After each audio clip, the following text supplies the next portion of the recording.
What's up guys, Well Customs here, and today we're going to take a special look at the Marvel Select Hulkbuster, and man, he is beautiful looking. I have to say he is about 10 times better than I thought he would be. He looked awesome in pictures, but just having him in person, having him in front of you, he looks amazing. The paint job is great, the sculpting is awesome, everything they did a really good job, that's all I have to say.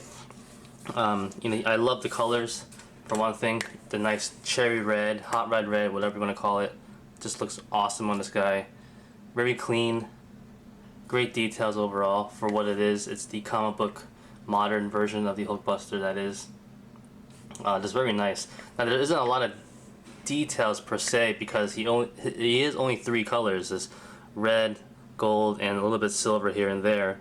But they did a great job still. Like the armor itself, it's not that crazy looking, not that much detail. It's just a really plain Hulkbuster armor, so there's no need for all these designs anywhere, but there's still a lot of hidden gems which you could really appreciate it, and they do put it in the right places.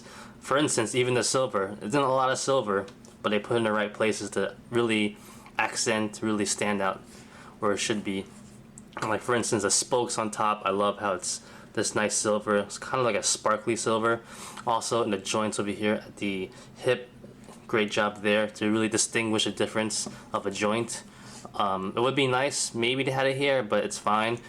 Even over here they have just a little bit, like, I don't even know what to call this. Maybe it's a bolt or something like that. Make it silver. Just little accents here and there just to make the design not too overwhelming, but it's just in the right place. Like I said too, there's a lot of details on the figure per se, but you can still admire where there is, like all over the figure itself, you can really tell that there are these little tiny bolts here and there. Some inside there, if you can see that. There you go. On the arm, all over the panels of the armor. Just something so small like that, but they do very subtle, but it's nice details.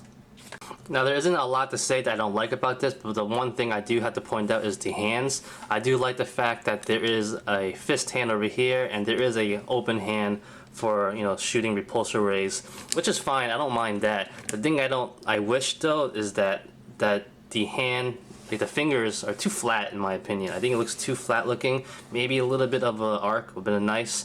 Also, would have been better if they were all articulated so you could actually close it if you want. But you get what you have and you try to work with it the best you could. The last thing I also want to say is the head joint. The head joint is really hard to work with. I know a lot of people on other reviews have moved it, but also had problems moving it back. It's either on a peg joint or it's on a ball joint. Either way, it's extremely hard because this part is so smooth and it's so tight that a lot of people have a lot of problems with it. So I'm not even gonna bother trying to move it. So sometimes I could kind of ruin the pose you want to do because he's not really looking the way you are or the way you want him to look. But yeah, that's one thing. Those two things are probably the biggest flaws in my opinion. Since we're on the topic, we get into articulation really quickly. I talked about the head. The shoulder pads on top over here on ball joints, which is really nice, so they actually go up, they move around, they don't get in the way of the articulation of these shoulders, which is great. The shoulder joints on hinge joints that rotate, so they go up and down, in and out nicely, no problems there. Bicep swivel over there. At the elbow he has the hinge, pretty good rotation, kind of stiff, you gotta get it working though, but it's not bad. Not bad at all. And also rotates left and right, which is great. At the wrist over here, he does have a ball joint, so you have to get that working as well. But it has pretty decent movement. Not bad. Going into the ab joint, he does have the diaphragm that goes back a little bit, goes forward a little bit. So it's pretty decent. It's not the biggest range, but for a big guy, it's pretty good. And also pivots left and right as well, swivels as well. There is no waist joint. At the hips, he has T-jointed hips that go pretty nice for a big guy, so no complaints there. In and out as well, no problem. Thigh swivel, has a nice knee joint. You just gotta, there you go. It's pretty good too. And it rotates left and right as well. And at the ankle, it does rock left and right and hinge, so it's pretty good. So like I said, the articulation is, like I said, pretty good. I don't collect Marvel Select figures because they always have a lack of articulation, but for these big guys, or this one at least, is pretty good. I don't know how many times I have to say that. I don't know what other word to use. but as you can see, you could get into nice poses. He's big, he's chunky, but he could move around, so that's all that matters. Repulsor ray, bam. But like I said before, the head would be nice to kind of tilt toward me right now, but yeah, you work with what you have. Getting to some minor details of the figure, I want to point out the back. The back looks really nice. Nice details there. Definitely has, you know, the most details of anything. You see all the little bolts like I pointed out before. A nice design over here as well. I'm not really sure what this part is. It's not really a peg hole, but it's kind of a design. Going down, the spine part and all the armor looks really good. Great job there. And the paint job itself, like I said before, it's really nice. I love the red. It's pretty clean too. No real problems there or mistakes. No real bleeding or something like that. Only problem I have in mind is a little bit red right there. But I could probably cover it up myself. But overall, for a nice glossy candy red color, there really isn't any problems that I could really notice, which is great. And another thing I want to point out is the nice gears of the arm, all silver. Looks pretty nice. Going down to the legs, I like these little shin guards he has right there. It really looks like strong armor, which is nice. At the bottom here, he has a little repulsor for flight.